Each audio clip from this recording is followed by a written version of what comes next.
आज 8 रमज़ान बरोज़ जुमा 1444 हिजरी बमुताबिक 31 मार्च 2023 मकतब दारुल क़ुरआन फ़ारूक़िया बाबू का टीबा बड़वाली मस्जिद अपनी आबो ताब के साथ जारी है। असातिज़ा और तलबा सब मेहनत के साथ रमज़ान के मौके पर पढ़ रहे हैं। तमाम दर्जात में असातिज़ा इकराम अपने बच्चों के साथ मेहनत कर रहे हैं और बच्चे भी ज़ोरों शोरों के साथ अपना अपना सबक पारा याद कर रहे हैं।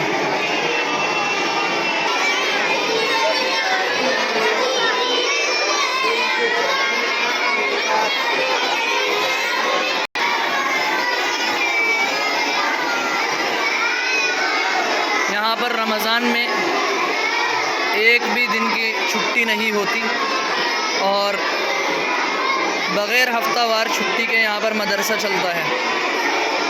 तमाम असातिज़ा अपने बच्चों पर मेहनत करते हैं।